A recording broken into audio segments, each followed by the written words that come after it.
Hi, welcome back to High on Utah. I'm Heather Groom, and we have AJ Rounds with us for episode Yeah. 2 because we already did one on entrepreneurism and just amazing things. If you haven't watched that episode, you really should.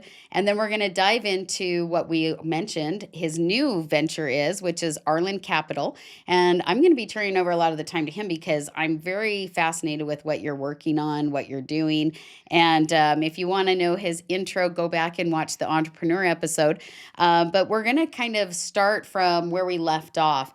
And so, first of all, I'm glad to have you back. Thanks for having We're me on the kind of show. besties. And It's always a so pleasure. we have a really fun story of how we met, and you'll have to go watch that other episode. But I want to kind of get to the meat, right? And I want to talk about what you're doing right now, Yeah. how Thank my you. clients can also be involved, and maybe just kind of tell us a little bit about a kind of Arlyn Capital, what you're doing, how you decided to get into this next phase. Thank you. I appreciate that. So, one of the things that's funny about Arlyn Capital is it's probably the hardest name to ever pronounce and or spell. It's Arlyn, right? But Right. it means a lot to me personally because it was the name of my father, who was tragically killed about 16 years ago in a distracted driving accident when he was jogging one night. And that's another story for another day. But And I'm sorry about that. That's just thank very you. tragic. Yeah, so I did this kind of in his honor, and then we also have an unborn son that didn't quite make it here. So we named him Arlen Royce Rounds because we have this car theme with our kids. All of our kids are named after cars: Mercedes, Ashton Bentley, I and a did never put that Lexus. together now that you say Yes. that. Okay. And so Interesting. Royce just goes along with that theme. So Nice. he didn't make it here. So I was like, whatever I start next, I want to make sure that it has some personal value. That's Hmm. goes against everything related to marketing. But I thought, if I'm going to be doing this and building this company, I want to make sure that it means something to me, right? And the URL was available, so I bought it, and here we are, Arlen I love Capital. it. Yeah. So what we're trying to do, so as Rev Road, as I was wrapping a lot of things up at Rev Road and turning a lot of the things over to the team, because we kind of had planned for that to happen all from the beginning. Um, I started thinking, what is the next? I love big problems. We solved a big problem with entrepreneurship and companies failing with Rev Road. So I thought, what is the next big problem to solve? And it happened to be the election year. We all remember last year with, Kamala and Donald going head to head, and then all the gubernatorial races and Yes. even the, Senate and House races as well. And there was one common theme among them all, nationwide, and it was Hmm. affordable Affordable housing. housing. It's one of the top It issues. is so hard, and here in Utah, it is the top issue. I've had Governor Yep. Cox tell me several times, he's like, "If Absolutely. I can solve this, we'll be successful," right? So why is it a problem? Let's take 2 steps back and figure out where did this come from? Well, before COVID, we were about 5 million units short, and for the market. The market demand was not keeping up with the affordable housing needs of. Well, and I even want to interrupt real quick Yeah, yeah, because for I sure. think that the problem started, having been involved in real estate, Yeah, even though I please. wasn't a realtor. What really happened is we were kind of on a roll. And then during 2007, right before the big economic meltdown, Yeah. it was, before prior, we were doing well, but then people started becoming kind of, I call them speculators. Okay. Right. And they were kind of specking out homes. And there was definitely some things going on in the housing market that were really shady and Yeah. hard. A lot of And so regulation that they had to not a put in lot of place. regulation Yeah, for like exactly. loans, and you could see some things that were kind of catastrophic during that time. Mhm. But then once the market, basically we had our economic meltdown in 2007, and then after that, no one built. The big thing that people It does, became so hard. it just became so hard. There That's was right. not the capital, there wasn't the demand. But I'm going to talk about that because the demand was really there just because people, population's growing. There's always a demand. We call it like the D's. There's death. There's, so like in the housing market, right? There's diapers. We Mm, call it degrees. mm. Because when people get a degree, they're usually buying a house, Oh, yeah, and yeah. so there's different needs, What's the 4th but D? a divorce. Divorce. Oh, yeah. Yes, and so there's at least Interesting. I think I said all That's 4 of them. 4. Mhm. Yes, but then, there's different reasons people are needing homes, right?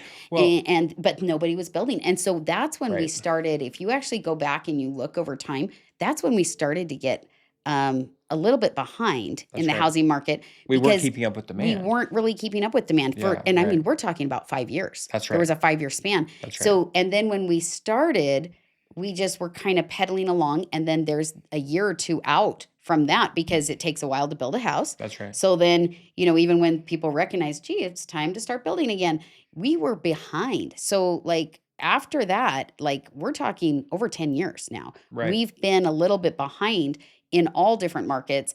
And then that's why we've had these kind of little wild price jumps because a lot of times we see these price jumps and also, affordability becomes a problem because when there's a shortage, it's the supply and demand, That's right? right. And so going back, I like to give that history because people think, okay, this is a problem that's just been recently, around. And I'm like, no, this is where you can see the start of it. And if you look at what was even built during those times, Yeah. it was really sparse. And we just were not keeping with population growth and even movement and businesses and everything. So That's kind of right. to your point, then when we hit COVID, that was another We're time already when we behind. were already behind. That's And right. then everything kind of froze. Nobody was really building for a Right. little while because you couldn't get, wood tripled. That's right. And we had problems then Interest too. rates started creeping up. Yes, and you've Mhm. got, there were people that, it took them 2 years to build a home, and so we kind of got even more behind. So kind of jumping forward now to where you're at, Yeah. and, sorry to jump in there, but I No, I love love kind of that. giving that history because Yeah. people don't realize there have been indicators along the way of what's been going on and what's led to the inaffordability, That's right, right. of housing. And just now we're finally giving it the credence that it should have, but it should have been, touted all along because we were getting Absolutely. behind Yes. all along. And you did a fantastic job kind of outlining the history. I mean, you add to that the problems of, like you just talked about COVID, supply chain, and then the fact that the developers, many times when they get into the business, they'll start with affordable housing, but then they move on to commercial or high-end residential or flex space industrial because there's a lot Well, more they can make margins. a bigger, That's profit margin that's on that a right. lot of And times. so they abandon affordable housing very quickly. And so it's kind of it's the asset class that's the least built just because it's not paid attention to as much as it probably should be. So and one thing we need to probably do before we even go further is let's define affordable housing. Okay? Affordable housing can Mhm. mean many different things to many different people. So the way I define it and the way Arlyn Capital is solving it is it's not affordable housing is not Section 8 housing. Yes, I It's wanna not be clear on HUD that. I love that housing. you brought that out. It's Yeah. not government subsidized housing. We'll let the politicians handle all that piece. What affordable housing is in this context And I is like to call it, by the way, instead of affordable, I like to call it attainable. attainable. Yes, I Attainable love that housing, term. because Yes. attainable is just it separates it out because some people just group it all together. That's right. And that goes to your 4Ds because attainable housing is not just the newlywed couple that's looking for a home. It's those that have gone through a life event, like a divorce Yep, or a degree, death, diapers, kids, or growing or family, even baby boomers that are like, we need to downsize. We don't different need this big products. home. Yeah. Absolutely. So attainable housing or affordable housing is really an asset class that is huge and it covers a lot of different demographics. So that's what we're looking at here is homes that are, 1,800 to 2,000 square feet. They're 3 bed, 2.5 bath, 2 car garage, a little, probably a 0.15, maybe 0.18 acre lot. That's what we're Mhm. talking about when I say affordable housing. And here's the problem. It just does not exist. There's Mhm. very, very few building happening with that. Cities are pushing against it. So what I've learned, and this is where, Heather, I'm going to take a quick step back and talk about uh, making sure that you kind of imposter syndrome, making sure that Right. you believe in yourself to do something. I thought when I first started Arlyn Capital, I thought, who am I to go start a real estate fund? I've had my license for years, and I've done some real estate projects as far as personal investments and things, Right, it's but kind of like your kind of your own personal that's right. stuff, It's been right? kind of my hobby business or lifestyle business on this side. Mhm. Who am I to raise a fund? But then I thought, who am I not? Right? It's Mhm. one of those things you have to fight against every day, imposter syndrome, to say, you know what? If why not me? Why can't it be something that I've done? Well, and if it's a problem you care about And I too. really am passionate about it. I think about my kids, your Mhm. kids. I do not want them to start life with a $600,000 mortgage. That's Well, insanity and to even me. on the other end of the spectrum, I also like to say, I don't want my kids to be serial renters. That's right. Because That's the right. other problem is what people don't realize is that when you start, kind of towards, I call it midlife, right? Your Right. your Mhm. second half of life, and you start to wonder, just to your point, downsizing, right? Like a lot of people are like, I don't need all of this, and what do Correct. I really want? And and so I think that there's issues on both sides. But what's interesting is when people become serial renters, they get priced out of the market That's and right. then they never can get into the market. And by the time they retire, usually their home is their biggest asset And that that's they what own. propels wealth into the And next that's what generation. propels wealth. But it's also Mhm. what helps people retire. It's what Exactly. also helps pay eventually if you're going to an assisted living center, whatever Mhm. it is. But if you get out of the market for too long, or if you wait to get in for too long, You can't get in. you can't. It's really difficult. I love that you said that because all that is it's so true. And if you look at some of the headlines, we're quickly becoming a nation of renters. Like it's scary, It's actually the very stats. scary. I Yeah, talk about this for a long time. So that's why I wanted to do this episode because, again, renting forever is not a great option. People in their minds, they say, oh, I don't want to deal with my headache of my house or whatever it is. They don't realize the money they're losing. that's right. By just being serial renters. And I've been a renter even in the last few years. Like there's a time and place. There is. Absolutely. Yeah. Sometimes when you're not sure what your next step is, like I sold Or a you sell your home, and house yeah, randomly. that's what I did. Like I was like, oh, by the way, I'm selling my house next week, Yeah, and now I'm going to be renting for a minute until I figure out what I'm doing.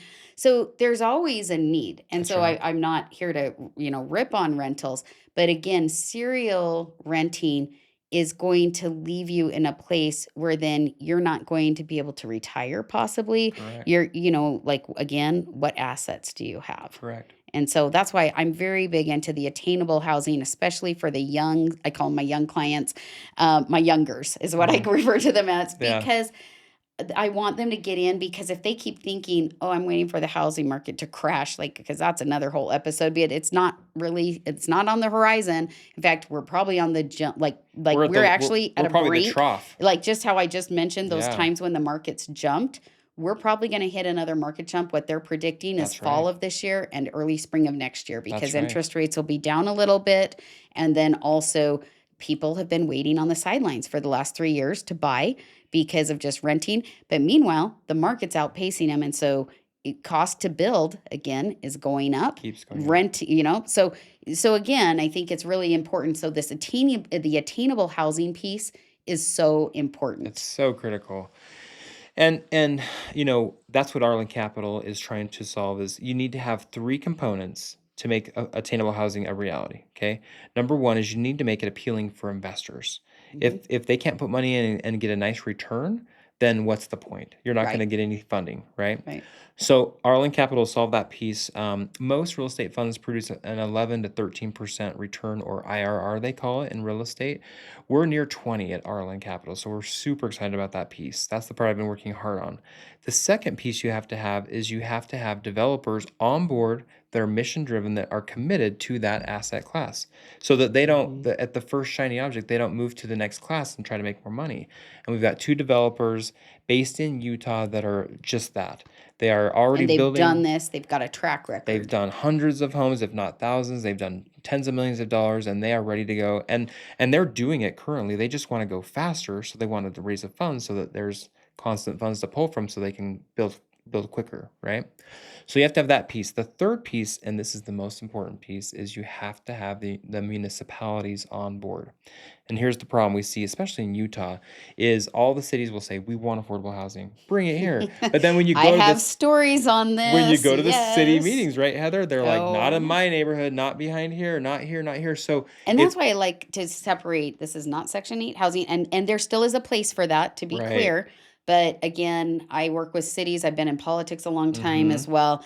And, everything needs to be a little bit master planned so Exactly. that, there's a little need for that. But again, we're talking attainable housing. And it's interesting because when you're mentioning working with cities and counties, I've done that a lot. Mm-hmm. And a lot of them will say, yeah, I actually went to dinner. I'm only going to share this little Don't brief mention names, story, right? not mentioning names or county. But some of my people will know. But basically, I had a client who was like, "We're going to come in and we can do this," and they had a great plan to help, and basically somebody involved in the county level elected, politician basically said, "We say we want that, but we really don't." And I'm like, "Wait, what?" That's right. And so It's and tragic. and it's really hard, but what we have to do is we have to help them understand this is usually people that are firefighters. These are policemen, teachers, EMTs. people that are service driven. And I mean, these are people we really should be taking care of. Nurses, Correct. professions where maybe they're not, earning as high of a wage, but they're serving our community. And otherwise, you know, I always tell people, I'm like, okay, what would the world be without our teachers, firefighters, police? And we do need some programs there as well. That's And right. even just recent college grads, these are kids. These are a lot of times I say, do you know who's living in these? Your kids. That's right. And in Utah specifically, we don't it's so hard to live here now, because we do have a massive influx coming into the state, right? And that's Hmm. part of the problem, but it's so hard to live here that kids, need to go out of state to find housing that's somewhat affordable, more affordable than here, obviously, right? And that's tragic because then you're breaking up families, right? Yep.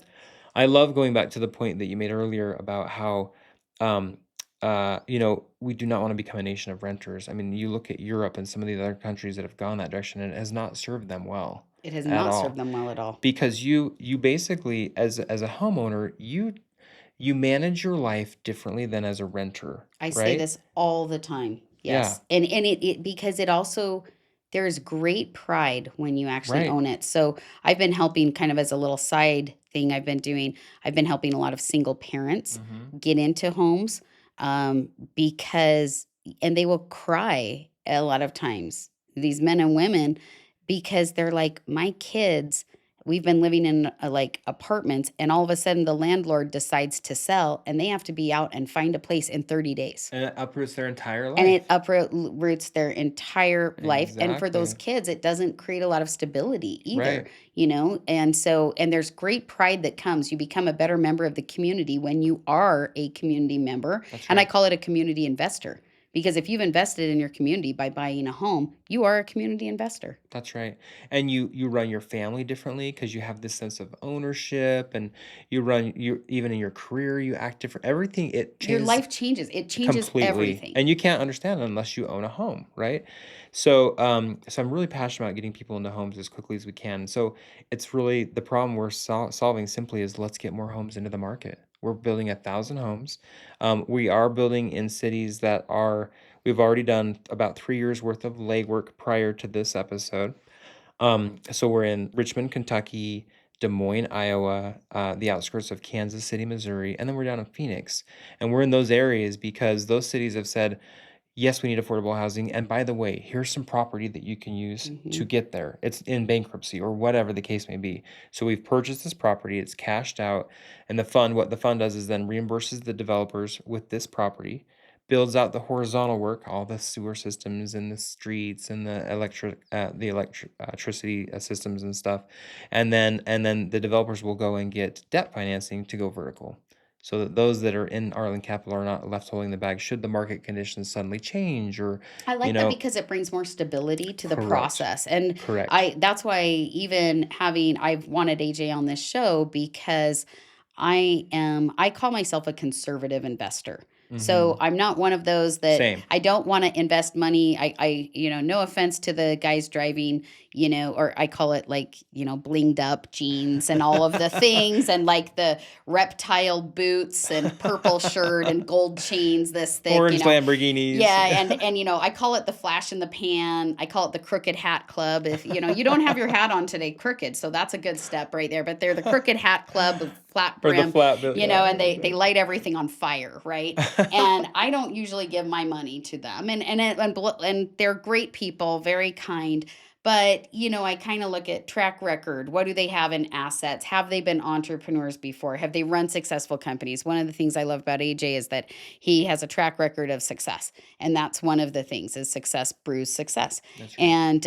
And what I also love about what you're doing is this is also an opportunity for some of my clients to come in, and I call it the less brain damage or no brain damage way to make money. Mailbox So money. mailbox money is what we Yeah. refer to it as. Yeah. And you're not going to, or, you're not going to have this worn out landlord. You're not going to have to do Right. that. You're not getting the calls at 2 a.m. that there's plumbing issues or something. But I love that you're having people invest in basically the infrastructure. So it's kind of a win-win, because otherwise the banks are charging so much of Yeah. interest. The Like, you interest is would die crazy. if you got into this. And I'm starting to really dive deep. I have clients doing big developments, and I mean, it's mind blowing. It can kill you. It really can kill you. That interest rate, and Yeah. what banks and the lending process and everything. It Yeah. is. I just know you don't want to do that. So that's right. That's why we're not getting to that piece at all. So then what we will do then is, I mean, it's a 3 to 5 year time horizon on your money, right? Hmm. If you're an investor and looking at this as investing, but you should have your money back with an 8% preference, meaning you get your money back first before anyone else makes money, and probably a 20% IRR on your money, which is for real estate. That's really, That's really good. really fantastic. Hmm. Right. So, and our goal, get this is the mic drop moment. Our goal is to get these home prices down. Depending on the area, it's different. It's area And price specific, points are very and price different. points are Yes. different If you're across the building in country. Mississippi versus Utah, That's right? right. But we would like to get our price points down on average to about 275 to 285 per home. Yeah. That's amazing. That would be incredible. That's amazing. And if we can bring it to Utah at some point, we just want to show cities that it can be done and that we're doing it already. And our hope is that cities will now start talking, and it will go across the nation, because they have to almost see it happen first before they really believe it. But once they see it and believe it, then they'll do it. I agree. Totally agree. I love that. So you're basically you're building in these different areas. You've Hmm. already been doing the legwork for a few years, Yep. and 7 of them specifically. exactly. And so, tell us a little bit about then kind of moving forward. What is the goal? Is it to be in other cities and other areas? Yeah, great question. So in Phoenix specifically, and the reason we chose that market, a lot of people would And I'm say, from Mesa, so I always yeah, have to give a little holla, shout out holla, there. holla. Yeah, Yes. we love Phoenix. In times past, it has been deemed as overbuilt. We Hmm. don't think so, because in the past couple of years, building in this category has almost stopped, simply Yes. because they are still fighting over water rights with the Colorado River in between, California and Arizona. You know this I know argument. this. This is some of the most intense Yes, things I've done in politics. I had no idea it was over water. But it's anyway, crazy. water is a thing. So Yes. so we were one of the last few organizations to get our last bank of permits approved. So we'll be some of the last ones building in this area for a while, because they have a And they're building a moratorium. huge tech area, by the way, in Arizona. Like, most people don't realize, Hmm. like, there's a lot happening. Near I U have of A. clients right now. Yes, I've got clients right Yeah. now that are actually selling their homes in Utah and moving to Arizona with different tech It's companies amazing. as It's well. amazing. So Phoenix is going to grow still. So we're going to be there, and we'll be in a good position to get our homes. I mean, they're most of them pre-sell, because they're Yes. so needed. And then with some of the Midwest areas, Facebook is building a massive data center. Yep. Amazon's building a huge distribution center. In Des Moines specifically, this is fascinating, but their regulation environment is such that insurance companies are all based in Des Moines, Hmm. and their insurance companies are growing like crazy. So these cities are saying we need to grow, and guess what the bottleneck is? It's housing. So we It's need it housing. so bad. So our goal is to get this fund. We're raising 70 million. We need to get this fund raised and out the door. And that's the cool thing, is we can deploy it. The money comes in and we can deploy it tomorrow. Or deploy it tomorrow, because a lot of funds, you bring the money in and they have to do approvals and get the they have to get the actual The entitlements approvals done and and all of everything that. done. Yep. We're done. We're ready to go. We could start. In fact, we have already started on one of our projects in Phoenix. We're already building down there right now. So money comes in, money goes out immediately into the projects. And then once we get this fund raised, hopefully in the next, 6 to 7 months, by the end of the year for sure, then we'll do fund two. And that'll be even bigger and better. And we'll just keep going. And so we would like to get to 5 funds. We'll probably get it up to nearly $1 billion, but I like to be conservative, so maybe a $500 million on that fifth fund. and we just want to get more. It's supply and demand. If we can just get more supply out there, the market rates will fluctuate to bring prices down overall. Yeah, So I that's the love goal. that. I love that, and it's definitely needed as Yeah, well. And you've brought on very experienced people that have been again successful in that's right. this, and I think it's great. And even in all transparency, can we talk about a little bit how would somebody become involved, and what's kind of the minimum investment Yeah, or all what of you're that. looking for? Great question. So, as an investor, we're looking for accredited investors, those that have the wherewithal to really be part of it. It's completely passive. There's no any sort of Again, no brain damage. active, Yep. exactly. You don't have to do anything. We bring you on as what they call LPs, limited Hmm. partners within the fund. Um, the minimum is 250,000 because we're looking for those that have some experience and some resources to really put behind it. Because we want to manage fewer investors to make the project go faster. If you're managing entire, large amounts of investors, it's hard to keep track of everything for them. And then it's like I said, the returns are fantastic. It's probably a 3.7x on your money is what you're looking at, really, and that's hard to do, especially with the stock market right now. I mean, let's not talk about that. Right, Last week was right. horrible there, so it's a really great place to put your money. Well, and I always like to tell people to diversify their assets, right? And Exactly. people assume that I have all real estate holdings, right? And we are heavy in real estate, that's for sure. And That's right. obviously because I'm in it, so I'm always finding good deals. I'm Yeah. like, hey, let's buy another property. Brent's like, okay, stop, because it's more brain damage management, and that's why I like what you're doing.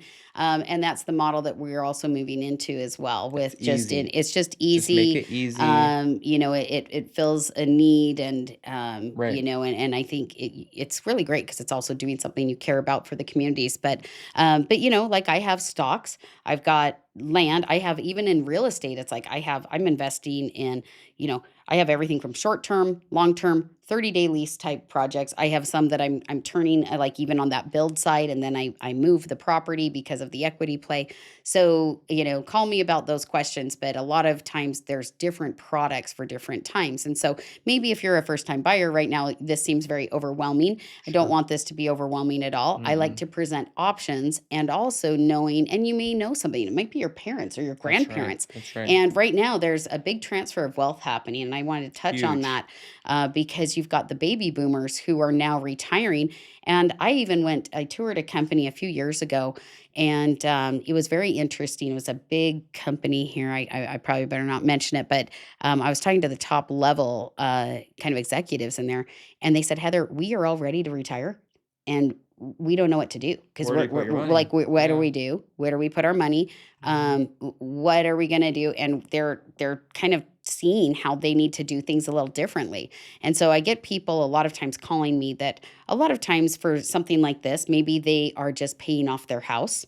And they're saying, okay, our kids are raised, we're becoming empty nesters, Mhm. but we don't want to be a landlord and be called at 2 in the morning because we had a plumbing issue in a house or something. Let key And renter handle that. yeah, and so there's times when, and the biggest thing I see is that people will pay off their house and then they sit on money. And the problem with that, or they inherit money and then they sit on it and they put it in the bank, is that not only is cash is a funny thing, because I've talked to people that they'll have large sums, sometimes millions of dollars in cash in their bank accounts, and it used to be the old way to Mhm. do things, right? But with our market and our housing, a lot of times your cash is depreciating faster Exactly than right. and it's not working for you. So what I like to tell Mm-mm. people is, what is it doing for you? Okay, it's great. And I have cash in the bank a little bit, but I also have other like areas, That's right? right. Because I want to be careful. I knew too many people that back during COVID, they pulled their money out of the market because they were really nervous, and then they missed this whole equity jump. Meanwhile, they had cash in the bank. So not only did they miss the equity jumps on properties, but then their cash depreciated in 1 year. And I think it was in 22 or 23, probably 23. The depreciation because of inflation was 8%. That's right. So people that just sat on their cash, They they didn't just, they lost money. yeah, they actually lost money Right. because that money was then depreciated. And so you Right. have to be very careful. So that's why I really love this option, because again, no brain damage. You're a limited partner, but you still have ownership. It's Yeah, great. You have a successful management team in back, successful builders. And again, people oftentimes they get kind of to this midlife, or maybe they're at this, or maybe they're baby boomers retiring and they're going, what do I do with this money? And if they just keep putting it in the bank account, they're losing. And stock market, I have, that's right. people that live on dividends, like with the last few weeks, we've had a wild few weeks, depending on when you're watching this episode, in the stock market. And for people living off their stocks, it causes a lot of stress. That's And right. if they're all only invested in that, that is really difficult. And I think too often people think that investing in real estate is the traditional model, which is buy a house, become the landlord, run it yourself. That is one model, but there's so many other things you There are can other do. ways to do it. Exactly. Absolutely. Well, and all that is so true. And I would add one more thing, that think of the liability exposure you have. Like if there were some tragic Yes. accident, they will go after your assets. But if those are tied up, you've got a blanket or a shield of protection on those assets. Good Because point. because attorneys, I mean, we love them all so much, but they will go after those that have the Hey, most I used to be a resources. paralegal, so yeah, I know the attorney world, and that is very true, and they will. In fact, I even talked to an attorney not very long ago, and I was talking to him about how I've set up my own kind of assets and everything, and that was one of the first things he said. Is he said, you know what, we look at what you have, and Exactly. how easy it is to go get it. That's right. So you need to protect it and put it somewhere where it can't be penetrated so easily, right? Yep. So Arlyn Capital is a great way. And whether it's you or someone we would love to just chat with you. It's really easy. Just reach out to me. It's AJ at Arlyn, ARLYN Capital.com. Super easy. What I love about our fund specifically is everything is digital. So you have your entire dashboard. So like you look at your Robinhood stocks or whatever, you can see what your investment in Arlyn Capital is doing at any given moment. We send updates every quarter.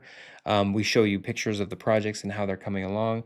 And our goal is to get you your money back as quickly as possible so you can then reinvest it, hopefully in And fund that's what I number love, two. because then you can kind of roll it Exactly. and then to the next fund And as well. and Heather, this, the tax benefits you get on real estate is so much better. If people knew that, I mean, Correct. I tell people this all the time, is, I like to help other people become investors in real estate, because there's so many tax advantages, and that's why you Right. don't want to be a serial renter again. That's right.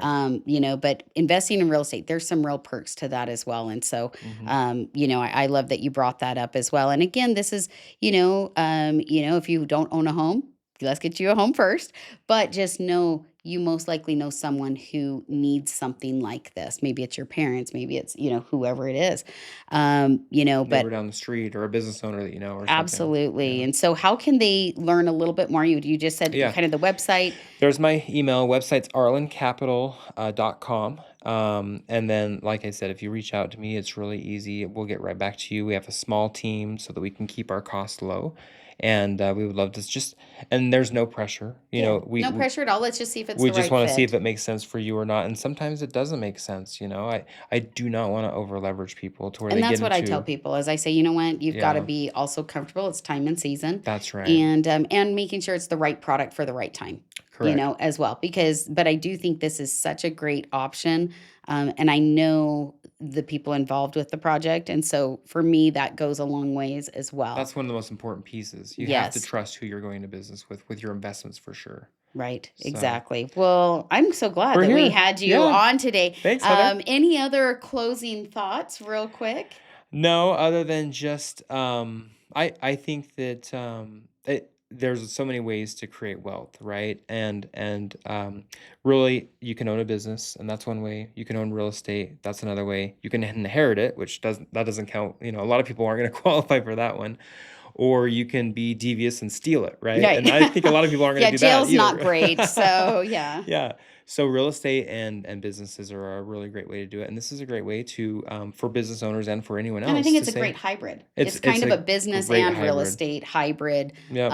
model as well. And so I've become a big fan, and we're going to put some information attached to this, like a clicking ability, Yes. LinkedIn bio, I think is what it's called. Don't ask the non-social media, We'll make sure some person information here. is tagged there. Yes, but we'll make Yes. sure you get some information as well on this. And I'm just really grateful to have you on and Thank see you. the success, and you're Thank helping you. people. And that's the best thing, is that you're able to That's right. earn money and help people all at the same time. Well, and don't be afraid if this is the first, go around for you in real estate. I am happy to educate and explain it. Heather's Like really real estate funds, because yeah, it's very different than it just is like the different. residential model, Yes, because you've got kind of your residential model, which right. I traditionally do. You've got kind of real estate commercial, and then you've got funds. And some people, they get a little quivery over funds because they don't understand them, they don't know them. It's kind of a Yeah. newer thing. But I'm a big fan. And we can explain all that. Heather's so good at explaining to her customers how real estate works, and we can explain how this works for you if it makes sense. So reach out. We'd love to chat. Okay, well, thanks so much, Thanks, AJ. Heather. Always so good to have you on. And you know what? I have a feeling you're going to come back again and give us Let's an go. update. So Let's thanks go. so much for tuning in today to High on Utah. I'm Heather Groom, and we'll see you next time.